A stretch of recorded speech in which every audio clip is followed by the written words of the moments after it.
I'm Mark. And I'm Josh. And this is Alter Ego Comics TV episode number 140, the comic book review show by comic book fans for comic book fans, where we only talk about the good stuff. Speaking of good stuff, we're going to talk about the Thor The Dark World movie at the end of this episode. So if you haven't seen it yet, once we're done talking with comics and we give you the heads up that we're going to be talking about the movie, you may want to pause or walk away or plug your ears because it will be a spoiler-filled review. But to tide you over, we'll talk about Thor, God of Thunder, issue number 15. This is, again, written by the almighty Jason Aaron, artwork by Ron Garney, and it's just so good. It's been so good from the beginning. And one of the things I really like about this current storyline, it's called The Accursed, or The Accursed, either way. It's part 3 of 5. And it focuses on Malekith, who is the villain in the Dark World. And you get a lot more substance to Malekith in the comics than you do in the film. It's just a very... okay, I'll cheat and start talking about Thor: The Dark World now. But he was a very two-dimensional villain, as many comic book villains are when you're talking about big screen adaptations. But this comic book story gives so much more depth to the character, and you're really exploring the 9 realms. So here's my recommendation. If you enjoyed The Dark World, or even if you didn't enjoy The Dark World, but you're looking for something a little more substantial having to do with Thor and Malekith and the 9 realms, this is where you're going to find it. You're going to find it in comics, which is as it should be. All of the good stuff is in comics. So, considering that the movie has just recently been released, I would encourage you to come in and check out the first volume of Thor, God of Thunder by Jason Aaron, which was really, really good. This is actually the third arc of Jason Aaron's run, so you could jump in right there with that, or you can jump in with the first volume, but his take on Thor is so very, very good. And now that everyone's all hyped up about the Dark World, now is the perfect time to check it out. It'll be the third collected edition, but it's actually only the second arc. I mean, because God Bomb and it was all sort of one thing. God Bomb was 2 arcs. I mean, it was 1 through 5 and then 6 through... But it was one story. It was, doesn't matter. Yeah. But it's all semantics. That's all marketing and Marvel. Marvel tomfoolery. Speaking of Marvel tomfoolery, next up we have a double dose of the Superior World. We've got Superior Spider-Man number 21, which is always awesome. I'm amazed the number of times I read an issue of Superior and go, oh, it's on now. You know, they're getting closer and closer to people understanding things. And Slott has been able to draw this out for a year almost at this point. And it still keeps me engaged. It's still entertaining. It's still an emotional book. It's still really, really good. And on the lighter side of the Superior verse, we've got Superior Foes of Spider-Man number 5, written by Nick Spencer with art by Steve Lieber. Is he related to Stan Lee? I don't know. Okay, just checking. Superior Foes of Spider-Man is a little more kind of tongue-in-cheek look at a day in the life of supervillains, and this one had me just giggling like a schoolgirl. There's lots of little funny, great character moments, and every issue, I like to see these idiots fail, and it just works for me. So Superior Foes of Spider-Man put a smile on my face this week. That's probably the best thing that Nick Spencer is doing right now. Without a doubt. Because I don't even understand what's happening in Morning Glories. Oh, where am I? We'll go with Marvel Knights X-Men 1 of 5. This is by Bram Revel, who does the writing and the pretty pictures. He is an indie comics creator. He did Gorillas over at Image Comics and maybe some other stuff. But the current Marvel Knights imprint is taking indie creators and letting them play in the Marvel sandbox. And the first attempt, or the first go-round, was Marvel Knights Spider-Man. Is that Matt Kent? It's Matt Kent. Yep. Which is still ongoing, or still in process. It's a mini-series. It's not an ongoing. Terminology is tripping me up. And X-Men is really solid. Matt Kent's book, the Spider-Man book, is kind of trippy. Peter gets drugged and has to fight his rogues gallery, and he's, I don't know what's going on with that book. But this one is a straightforward X-Men adventure where Rogue, Kitty Pryde, and Wolverine have to go to rural Virginia to rescue some mutant teenagers. So anytime you get Wolverine fighting hillbillies, that's always cause for fun and excitement. It takes place kind of sort of in present day, after Avengers versus X-Men, but before Battle for the Atom. Not that that really matters, but it's Wolverine and his team from the Jean Grey School going out and trying to rescue these young mutants, and everything is not as it seems, which is kind of cool. And I could feel the tension building in this issue until you get to the last page and there's a reveal, and then you're like, oh, I gotta wait 30 days for the next part. So that's always a good sign when you get to the end and you're left wanting more. So big thumbs up for me for Marvel Knights X-Men #1. What is so funny? What's so damn funny? It's such a great week. Next up, I have All New X-Men #18. This is the first big book, other than Amazing X-Men, coming out of the crossover at the end of Battle of the Atom, where we see where all the pieces have landed. And I guess, spoiler alert, some of the pieces that were on Wolverine's team will land on Cyclops' team. And that's really interesting to me. I really like the dynamic that Bendis has established with the two books, interweaving together, playing characters that are not... I mean, really, neither team is full... Both team has people on it that have been murderous villains in the past. So, I mean, it's interesting to see how neither team is really the good team and the bad team. It's just different perspectives, different versions of Xavier's dream.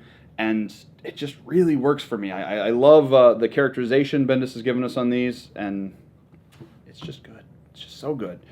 If you're also an X fan, this week we've also got X-Men Gold #1 as a one-shot featuring a laundry list of classic X-Men writers and artists, and that's on the stands as well. Josh is right about All New X-Men. We're starting to sound like a broken record with certain books that we talk about, and there's a reason for that. They're consistently good. All New X-Men is one of the best, if not the best book that Marvel is publishing right now, in my opinion.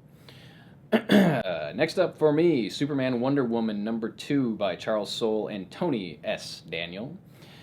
If you recall, I chose issue #1 as my pick of the week that it came out, and issue #2 is more goodness from this creative team. I'm not reading a whole lot of DC these days because it's just not holding my interest, I have to say.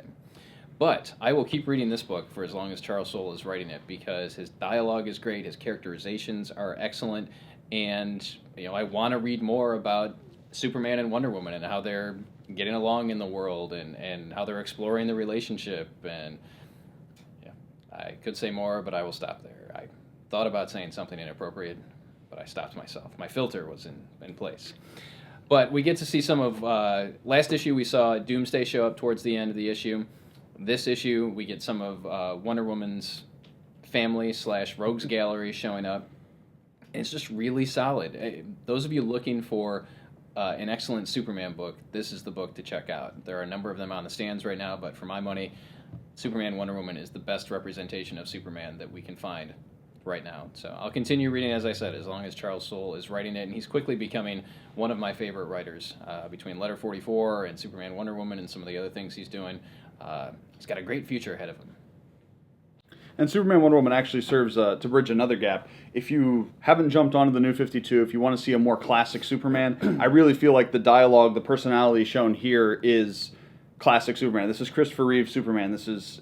He's still different in the ways that he's different in the New 52, but I just got more the impression, the dialogue, the way he interacts with people. It seems to me more like classic Superman, and that's something I want. I want classic Superman. Take note, DC. Josh wants classic Superman. Next up, in the realm of not at all classic Superman, we have Injustice: Gods Among Us annual. And this is the world where Superman just lost his crap and is becoming essentially a dictator. Working with the Justice League, he's enforcing an iron will to keep people from fighting all across the universe. And every issue of Injustice has been fun and innovative. It's shown us characters from the DC universe interacting in ways we're not familiar with, and kind of different dynamics, and it's just amazing. And this is great. The annual is wonderful because you can kind of pick it up without having read the previous stuff. All you really need to know is Metropolis was destroyed, and you can follow the annual with no trouble. You've got Lobo, the main man, coming to Earth, being hired by Darkseid to take out Superman. And of course, Harley Quinn gets involved, because that makes sense. And there's great interplay and just a lot of fun coming off this book. And that's something that the universe sorely needs, both the DC universe and the actual universe. Fun is in short supply. But if you're saying to me, Josh, it's the annual. There's 10 issues out. I just don't have time for your Injustice to get caught up. Well, that's great because this week, Injustice Volume 1 comes out in hardcover, so you can pick up the whole first arc in one place and get in on this, kind of know what the kids are talking about with their bug and street slang. Injustice Gods Among Us, great pick this holiday season for the gamer in your family. Yes, it is on our list of best holiday gifts this year. Awesome. Yeah. Also on that list, anything Walking Dead. And this week we get Walking Dead Volume 19 is out, and those of you that are following The Walking Dead in collected edition, the next volume's out. Come and get it.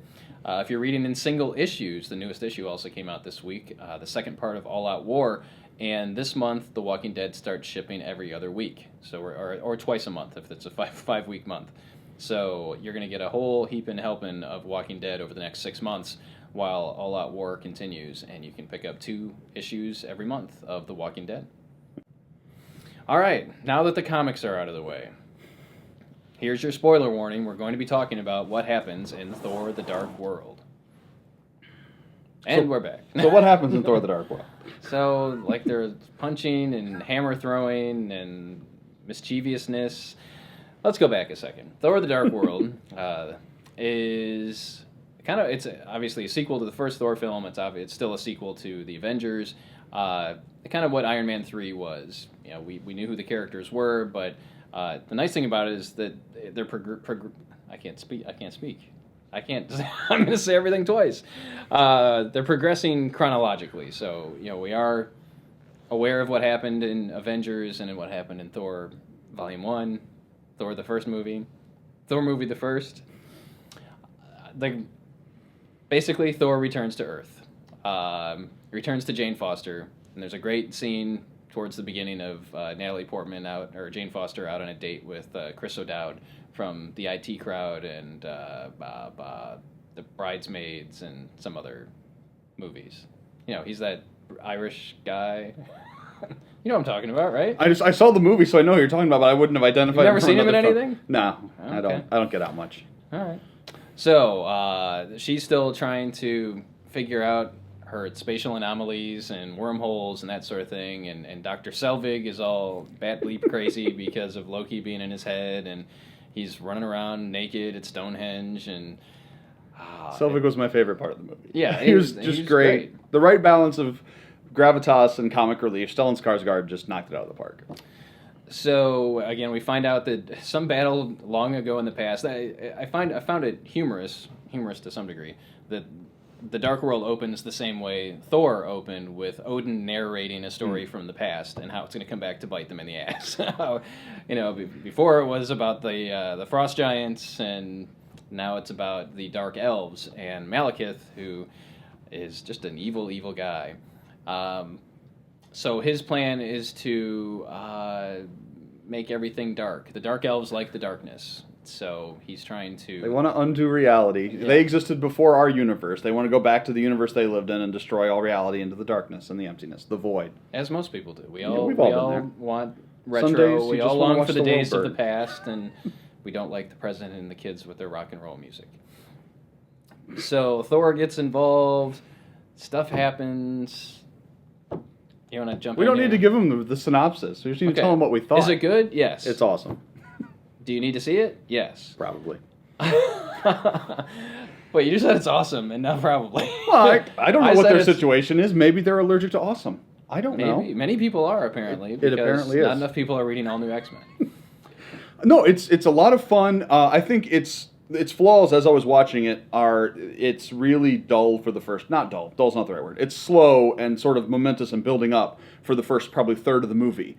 And then the whole second and third half, it's got 3 halves. That's how awesome it is. It's crammed 150% of a movie into 2 hours and change.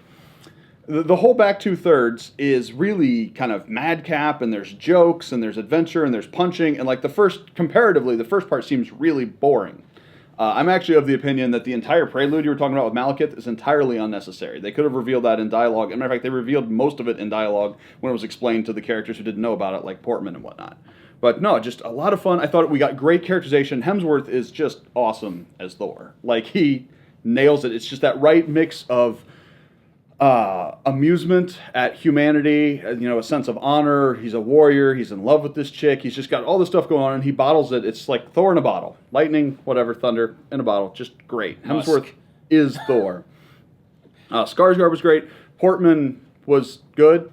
I mean, her part was a little all over the place, but she was serviceable in the role. She's better than Padme. She was better than Padme. Because in the part where Thor gives the speech about how girls are better than sand, because they don't get everywhere. Wait, no, that was something else. Selvig was good. Loki was good. Loki's was super. awesome. Yeah, Tom Hiddleston. Tom Hiddleston steals the show as Loki. I won't spoil that part, but there is a cameo that is Loki playing one of the Avengers that is just worth the price of admission by itself. Yeah, it was. We saw it with a group of 6, 8 people, and everyone enjoyed it. There wasn't anyone there that. Was there one person that didn't enjoy it? No, everyone. I mean, I didn't ask your wife, but if she's the only one that I didn't hear endorse. She enjoyed it. I was thinking of Stearns, but he's kind of grumbly anyway. But yeah, everyone that we were with enjoyed it. Many of them enjoyed it more than the first film. I don't know if I can make that claim right now. I think I need to see it again to decide whether I think it's better than the first Thor. But it's definitely as good, I would say. Asgard, as good. Yeah, I don't think it's as good as the first one. I think it's the first. I really like the first Thor. Like Captain America, the first hour and a half is the best Marvel movie they've made. Unfortunately, it didn't end after the first hour and a half and went on for a bit, and it kind of brought the overall score down. But Thor 1, I think, is the best comprehensive movie Marvel has made, and I think that the movie would have benefited from having Kenneth Branagh as director again instead of Alan Possibly. Taylor, who's a veteran of TV directing, episodes of Game of Thrones and things like that. He brought something different to it. I mean, there's a lot more battle scenes, I guess, and that may have benefited, but the scope of the film didn't feel as broad as the first film did. The one thing that actually was that kept pulling me out of the movie was Zach Levi. Zachary Levi as Fandral. So in the first film, Fandral was played by the guy who plays Prince Charming in Once Upon a Time, maybe. But he was busy shooting Once Upon a Time, so they had to recast it for Thor: The Dark World, and they cast Zachary Levi from Chuck. And so he has bleach blonde hair, and he has his goatee, and he's acting very Errol Flynn-esque. And it was just I'm so used to seeing him as Chuck that I couldn't really buy him as Fandral. So every time he was on screen as Fandral, it was a distraction to me. Yeah, I mean, and Fandral is essentially an Errol Flynn type character. Yeah, I mean, but you didn't get that in the first film. He was much more serious in the first film than in the second film. And Hogan just disappears for no apparent reason. I don't even know if it was the same guy. You've got the Warriors 3, and Thor's like, it's okay, Hogan, go back to your family. We don't need you anymore. And then Hogan just gets like one cameo at the end of the movie after that. Volstagg was great. Sif was awesome. Volstagg Jamie Sif King as Sif. Although every time I saw her on the screen, I kept thinking of her as Wonder Woman, because that's the rumor running around is that Jamie King may play Wonder Woman in the Superman Batman film, and she looks the part, she acts the part. She would be a great Wonder Woman. So Hollywood, if you're listening, cast Jamie King.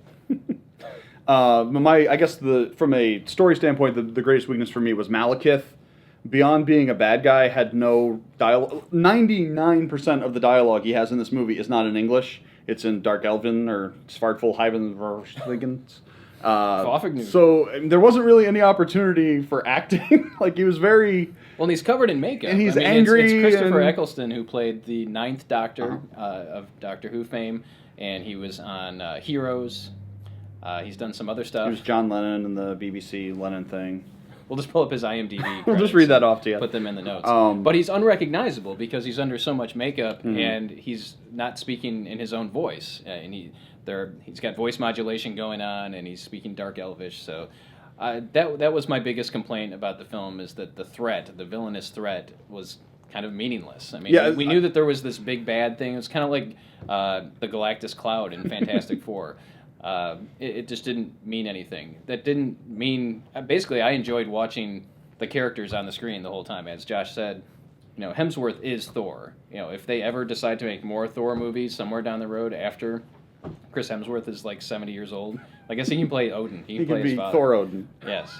But this guy is Thor, and The supporting cast is great. The Warriors 3 are great. Renee Russo was really good. Renee Russo was She actually excellent. had dialogue this She time. had a little more to do this time around. Anthony Hopkins looks really old. Yeah. He looks significantly older than he did in the first Thor film, and I don't know if that was intentional or if he's just on a downward He needs more of the Odin sleep. He does. He needs more Odin sleep.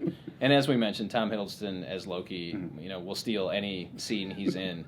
It was good. Really good. Definitely worth a repeat viewing. There are 2 bonus scenes. One shortly after the credits start rolling, which is kind of a big deal. I guess we can talk about that because we're talking about spoilers. Sure. We actually didn't spoil much for you. I mean, there are things that happen that are true spoilers that we haven't talked about, and would probably detract from your enjoyment of the film. Right. So the first scene is a scene with the Collector. Mark, who's the Collector? The Collector is the brother of the Inspector. I don't didn't ask remember. for his Ancestry.com profile. Yeah, he's related to Thanos and the Grandmaster, and if you want to read a Collector story, you got to go back in your Marvel archives and bust out Contest of Champions or Avengers West Coast Annual number 3 or something along those lines.